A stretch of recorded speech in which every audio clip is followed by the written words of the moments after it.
Every time I step in the booth, I speak the truth. Y'all know what I'm bringing to you. You're live on the air, and the truth with Terrance Ruth. North Carolina news and politics, culture, sports, and the latest from the Triangle and Eastern Carolina. The truth with Terrance Ruth. Welcome, North Carolina. Now, I've got to first start with the Lakers, man. I got to start with us not selecting Bronny James in the first round of the draft. I'm happy. I know people in the studio not happy. I'm happy that we did not draft Bronny James as a Laker in the championship. But as a father looking at LeBron James, that's hard. Your son didn't get drafted in the first round. But there's bigger problems in the world. And so our whole day-to-day is around the heat. There's a lot of heat, okay? Number one, it's just hot outside. It's about 100 degrees. So it's hot outside. Last week I was in D.C. It was a state of emergency. The heat was a state of emergency, 101. So there's a heat wave going across the country. But that's not the heat I'm talking about. Tonight, we're going to see Biden versus Trump, the first debate. Now, I want to touch on a little bit of what you should be looking for tonight, all right?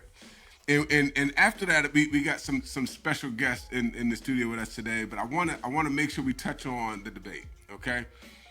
Number one, the debate is going to be, there's not going to be a single audience in the room. There's not going to be no one. There's going to be them two looking at each other. Usually in a traditional debate, there's a whole bunch of people in the room.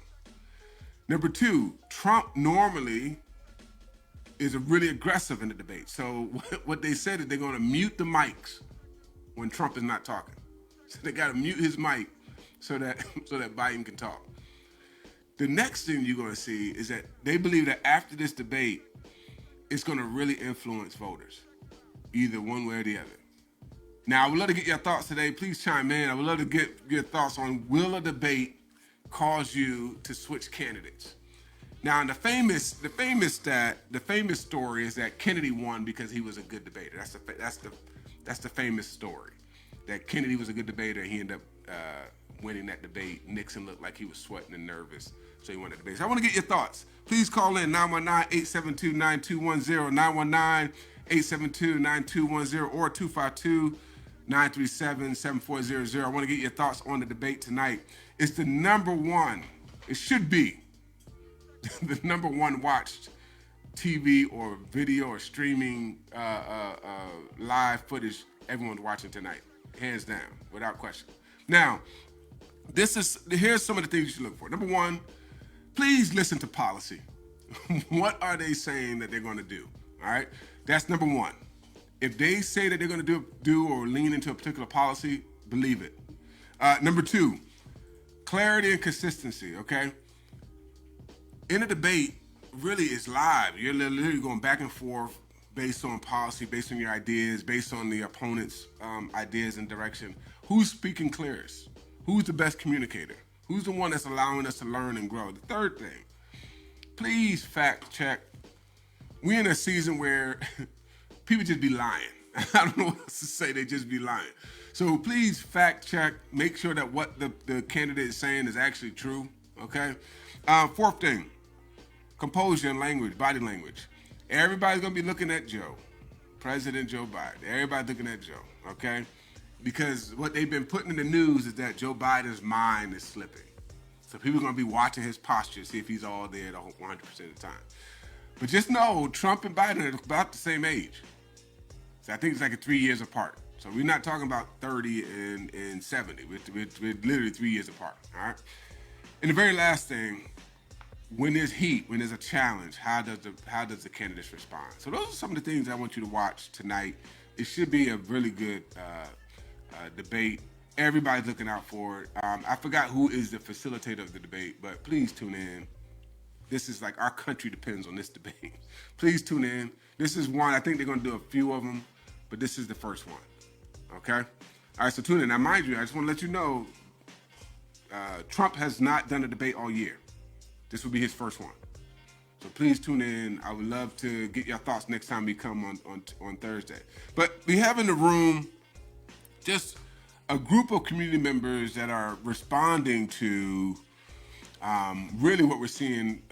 I'm gonna zoom into Raleigh, what we're seeing in Raleigh, but really it's around the Triangle and pretty much our state is gun violence.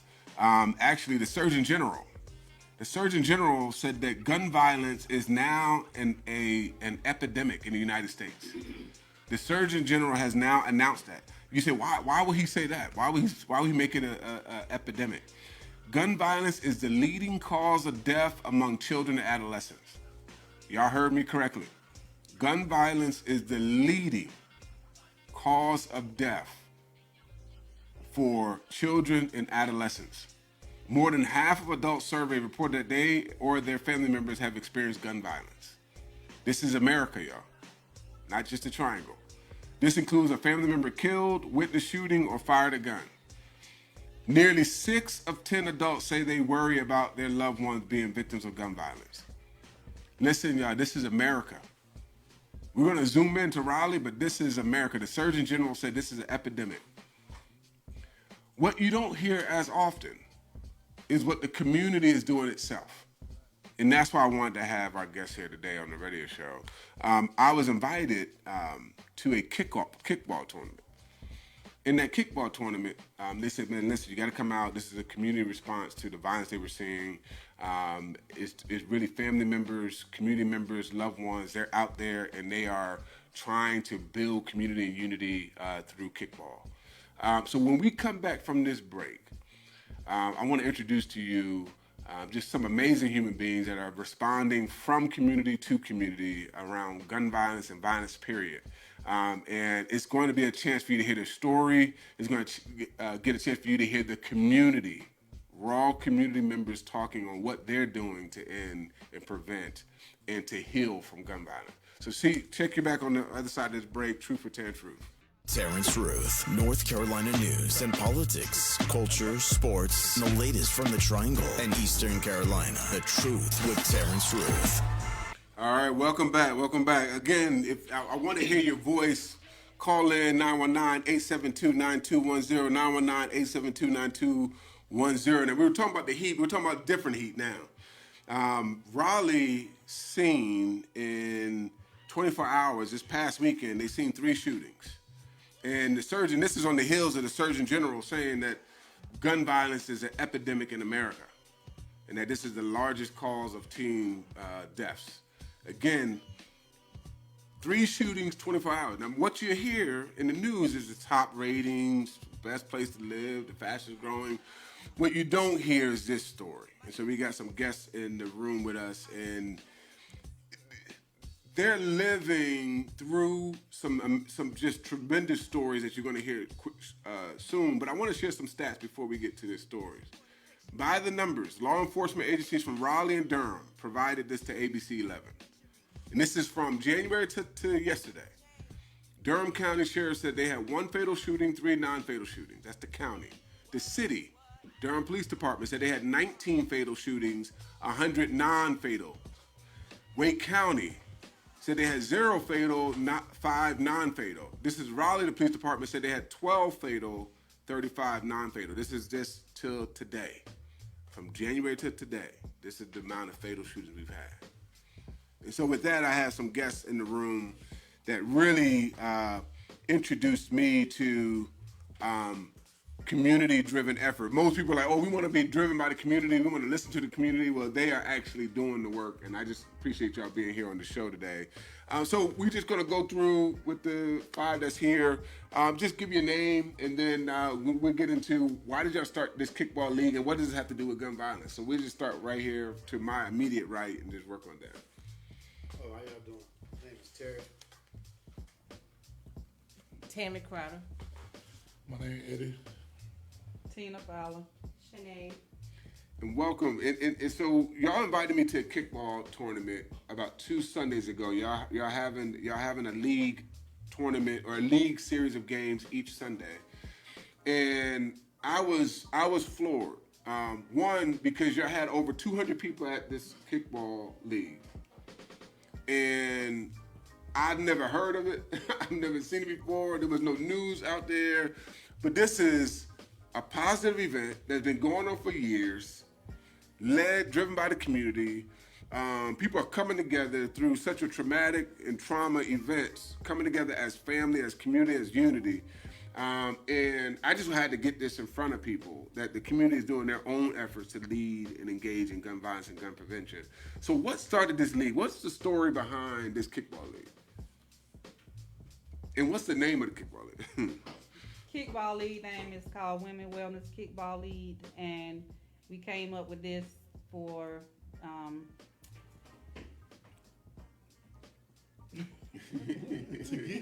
Well, we came up with this league. First off, Terry, he came up with it about 10 years ago. So COVID has stopped it, and me personally, I seen that a lot of people from my neighborhood, other neighborhoods, other inner city in South Raleigh, that it was a big thing when my first time ever seeing it. It, like, to me, it was like a whole nother experience of like how it used to be when when they had all the housing authority projects up. Man, everybody used to get together, have cookouts. It was just felt like that type of fun and love that was in just one place. One big family reunion. Yeah, a family reunion. That's what it's like that every Sunday. And so I never knew the stories behind it. But these ladies have stories of why they started playing kickball, why they started moving the buck. And when I made the initial saying, hey, let's start a kickball league again, man, Tina just came like, boy, you know you better come on get me. You already know I'm with that. So, and she's been the same like that all my life. I've been knowing her since I was a little boy. Tammy, I've been knowing her since I was a little boy, and it's always been love. The violence, the gun violence. So, back in the day when I was a young boy going in the projects, we had some mentors to take the tool where we didn't have the gun. And you know, the young kids call it a tool.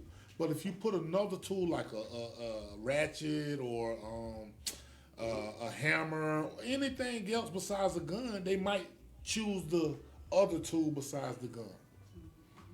And so help us understand, because when I was there, I remember when each team had a story. This team was formed because of this person. This team was formed. How did y'all come to sort of living within the stories of the loss of life and the celebration of life? How did y'all sort of lean into each team having their own story? I'm gonna let them tell their stories. They have their own story. Give me a little something now, Phil. What team got here?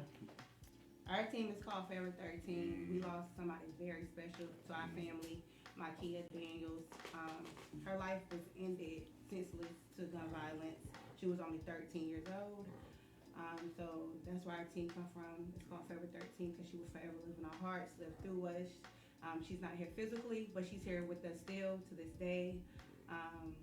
And her dad also has a team. We lost him to gun violence 6-7 years ago. That team is called Alley Cats. So it's a father and daughter team out there playing together in their memory. His name was Alamon. So that's where those two teams come from. And we're Forever 13 is the only team out there that is led by two female coaches. It's Angel Harris and Kimberly Truesdale. Wow. So it's female empowerment. No, I mean, again, listen, if you've never been to any of the kickball league games, you're seeing people smile, laugh, compete, but really they're also remembering life, and they're also trying to prevent this from happening again by building a stronger community. You're hearing these stories, so we're gonna move on to the next story, but you're just hearing just a top surface of it, but it's just moving to hear these stories. So I want to move on to any other stories that's linked to any of the teams at all. Yeah, we got one more. Okay, my team is Keto Beater. That's my daughter. I lost her last month on the 14th. She was battling sarcoidosis. But 2009, I lost my baby boy. He was murdered, by gang. So that's why I decided to get out on the field and, handle my feelings on the field. Wow. I'm gonna pass it. I started playing kickball 10 years ago. Actually, my son got locked up, just graduated high school and got locked up for robbery. And I was just sitting in the house doing nothing. And my sister called and she said, you need to get out the house and do something. So I decided to start playing kickball to get out depression and stuff like that. So. You know what's amazing to me is for those of you who are trying to still see what's the link between kickball and really families coming and healing together. One, you have to experience it. You have to go and attend. But also, each Sunday there's a different theme. There's mental health, one theme. There's wellness on one. There's physical fitness on another. They even organize it around themes. So you're talking about not just families trying to remember the past, but they're trying to live healthy today. And so again, I mean, it's mind blowing because you don't hear this in the news. You don't see it in the newspaper. You think the community is doing nothing. Like you think the community. And this is years. How long have this been going? How long y'all had to live? 10 years. 10. That means I didn't have a kid when they started. Okay, like 10 years, and the event is stronger than ever. And you go out there, there's cookout, there's food, there's kids going to the basketball court. My son, I lost mine. He was out playing. My son was out playing somewhere. Lost my son. So it's literally like a big cookout. But underneath it, they're trying to address the disconnection that gun provides. And they're trying to create connection. And so I wanted to just shift over. Why kickball? Like, why did it land on kickball? What was it about kickball that you're like, all right, we're going to do this? And it may just happen by happenstance. Why kickball? We'll go to Terry for that one. I ain't trying to talk. All right, listen, why kickball? You know what? Like, we played in a league in 2013. They had 4 teams. We came in, we brought a team, my partner brought another team and made 6 teams. And just to see the congregation, how they came together. Then to see the women and how some of the women I brought with the team I brought, like talking about working out and stuff like that. That won't even in their forte. Whereas now you got some of my players, well, ex-players, because I no longer have that team. But some of them, they actually have become physical trainers. I mean, some of them work out like gym rats now. And it all started from the kickball. Like I said, it was we started it 10 years ago due to the significant violence that was going on in Raleigh and all the teenage shooting and killing and stuff that was going on. So what we was trying to do was show our community that we could bring everybody together on Sunday without violence. And we did that for about right up to 7.5 years. Now, can you? I don't want you to skip over this point. Now, I got to listen to this. It was not a competition, but it was a goal to have these kickball games with the effort of preventing violence for a certain period of time.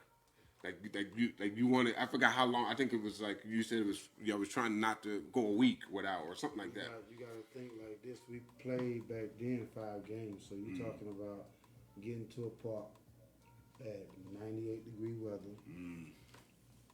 You got people with all kinds of mentalities, all kinds of, differences and whatnot.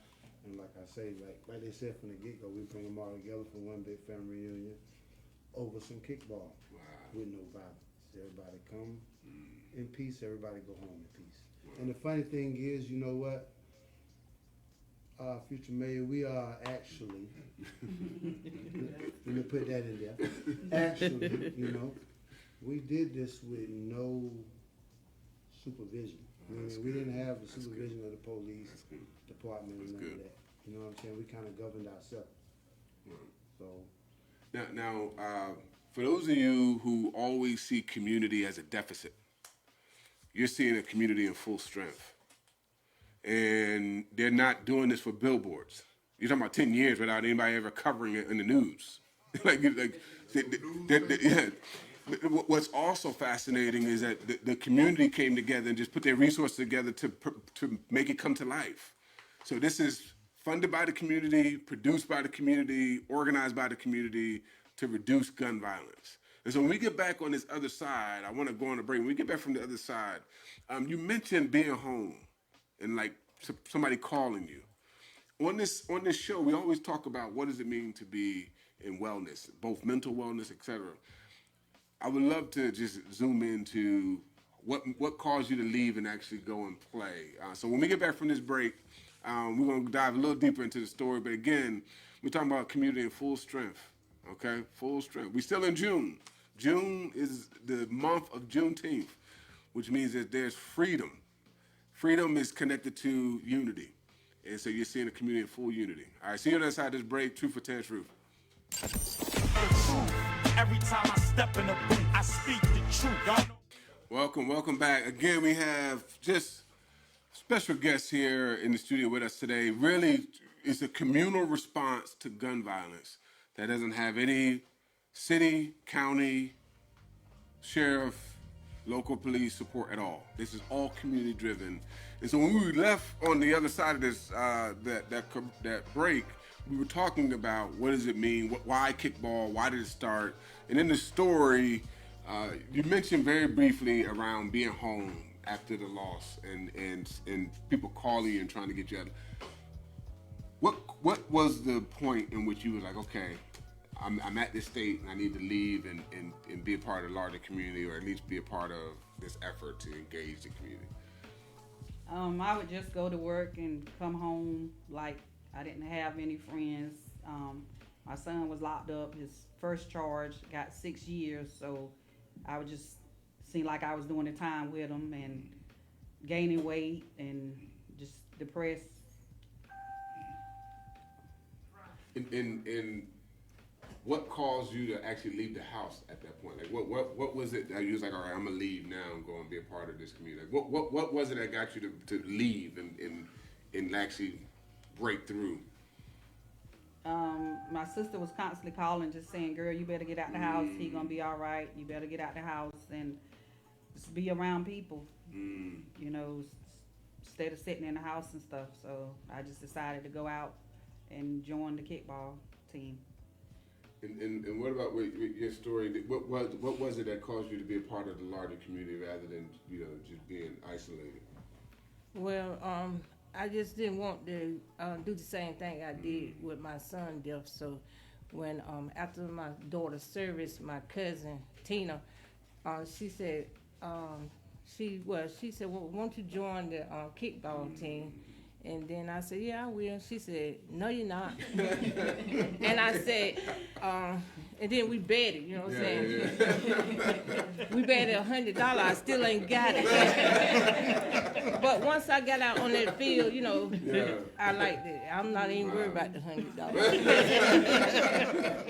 Yeah. It was good, you know, it was good instead of me staying home, you know, picking up weight and, you know, just... Yeah. So this time you came out, but what happened with your son? I went in to a depression mode, you know what I'm saying, gained weight and high blood pressure, and, you know, my health was bad. So I didn't want to do it this time. Wow. And I want to pivot, I want to give you a chance to share as well. For our team, it was, if my kid was here, she would be out there having a good time, dancing, so is to keep her going. She was active in the community. She was on the dance team, very popular at her middle school league. So just to keep her going, because she would be somewhere doing something this summer, and to keep us together as a family. You know, they only say families come together, birthday parties and funerals and stuff like that. So to see each other every Sunday, going to practices 3 times a week, laughing, joking, coming together, it really been helping us grieve and cope at the same time. Our chant, we spell her name at the end of the game, in the practice, keeping her here with us. So, Again, if you want to go and watch a community in full strength, you got to go this Sunday. Can you help people understand where to go if they want to attend this Sunday? I believe y'all have a game this Sunday. Can y'all give some logistics on where to go, what time, what field, what park? It's Worthdale Park on the Sunnybrook side. The first game starts at 4:30, 5:30 the second game, third game is 6:30. And what's the admissions? Like if I want to buy some, I think they were fried wings when I was there. If I want to get some fried wings, how much money I need to bring with me to get some wings? Every Sunday we have different vendors trying to promote Black community business. Really It's good. different vendors out there, so prices vary. Wow. I just gotta come out there and get some good soul food. Now I didn't know this part. So different vendors from the community who have their own business is supported at the event. Again, I'm trying to find a weak point in this event. I can't. Okay, it's community owned, community driven, community supported. Support local businesses. We mean the dollar is circulating in the community. Celebration of life and sort of a healing of a larger community. I didn't even know that. That's something I'm finding out right now. Where can they find information to contact either to figure out where the game is or to learn how to donate? What can they contact, call, reach out to? So you can reach us at Women Wellness Kickball League at gmail.com, or you can reach our president, Ms. Tina Pulley. Her name is Tina Fowler on Facebook. That's her name, because I will get fussed out for saying. Let me correct myself. Hold up, let me correct myself. But yeah, you definitely can get in contact with her. She's definitely the lady to get to talk to. She run. I'm talking about her decision is the end result. So. Our vice president, you can get in contact with her. Tyler Council on Facebook. Say it loud, they can't hear you. Oh, that's a Holler Council on Facebook. Yes. Your page, you post the game lineup there. I mean, He the commissioner, so. But he ain't the one to talk to. We don't get no information to him. Don't worry about Terry. Don't worry about the commissioner. He's showing me what to do. You know what I mean? One day I might be able to take his job. But right now it's Tina. So we got a nice board. We got referees. It's all that come in. And we also working with Catch the Kite. Our other friend, Scotty, he's part of this league too. We trying to figure out how we can get the kids to being the vendors, learn how to sell, learn how to do the money, learn how to, teach them economics. So if we start them young, we can, teach them the way up instead of waiting till later so they'll understand money, understand working, and give them work ethics, And so if we can, just get the kids to come in, learn how to rake the field or line the bases. It's just something. I know if they got this in their hand, they ain't got a gun in their hand. That's right. And I want to share just when you go out there. First of all, it's multi-generational. Yes. People used to now saying either all young or all older. No, this is everybody.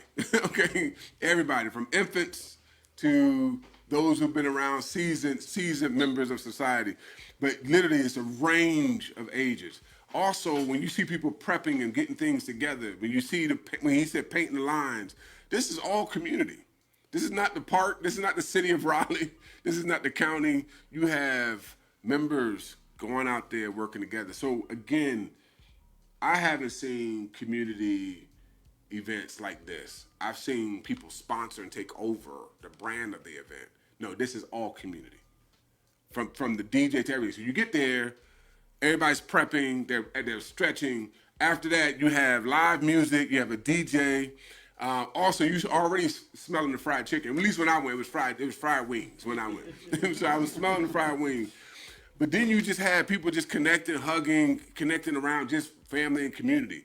Again, I'm telling you this because the story that you get in the news is a disconnected community.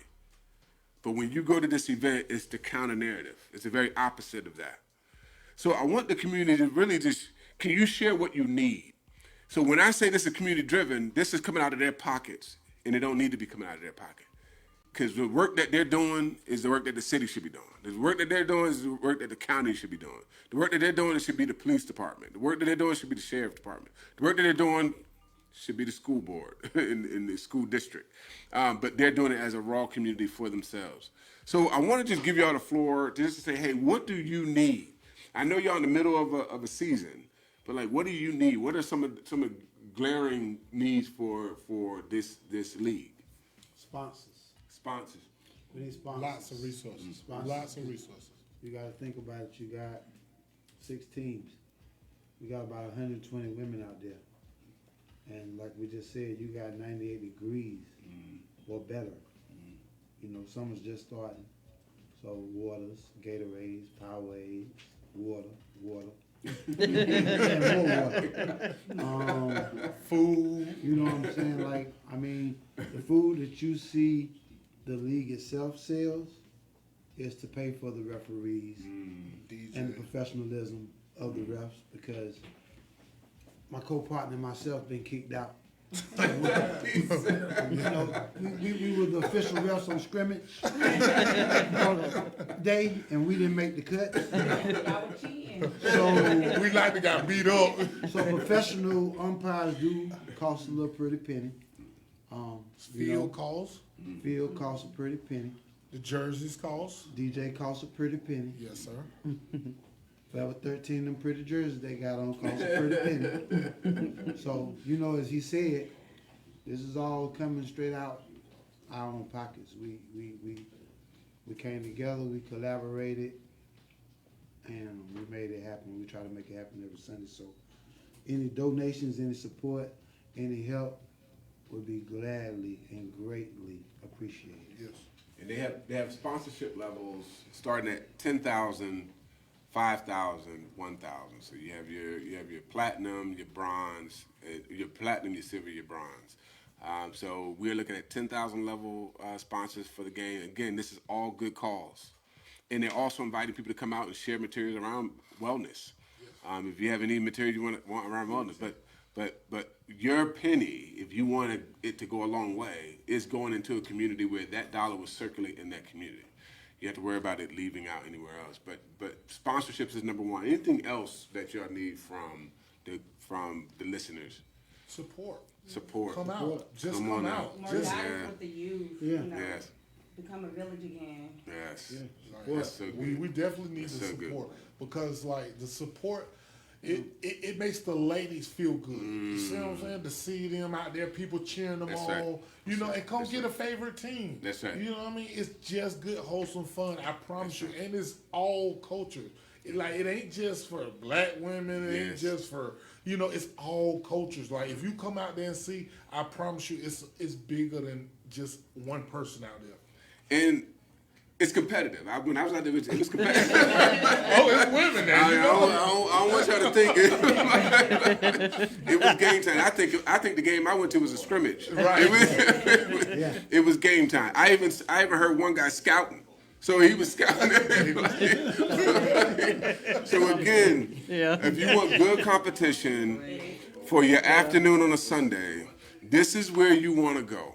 You want to go and be a part of something that's good for the community. Go ahead. You got yep. And there's one more thing. It's not too late to sign a team up. It's not too late to sign some players up. Right now, it's still an open roster. Still, you can bring a team up to 25, you said, President? So the president said up to 25 people. It is $50, but you get your own shirt made. Okay? $50 per person. But you get your own shirt made, and you can name your own team, but you got to have our logo on it. We're trying to ask the mayor to put a banner out there. We're trying to get a truth banner out there, man. You know what I mean? Hopefully Choice can come set up, and we can, you know what I mean? We can do something together, you know. We're going to rock with old Doc over there. You know what I mean? Doc can come out there and have a good time. We're going to get out and have a good time, and it ain't just for us to have a good time. We know how to have a good time out there. We want the people to come have a good time. So I think we have the right people in place in this wellness kickball league. Not saying we don't need help, not saying we don't need advice, not saying we don't need resources. But I think right now we have something that we can put a system together that the system can go on for years and years and years if we do it and have the support from the community, not just ourselves. And we'll close with this. The Raleigh father that was interviewed by ABC 11, he said it's like a war zone out there.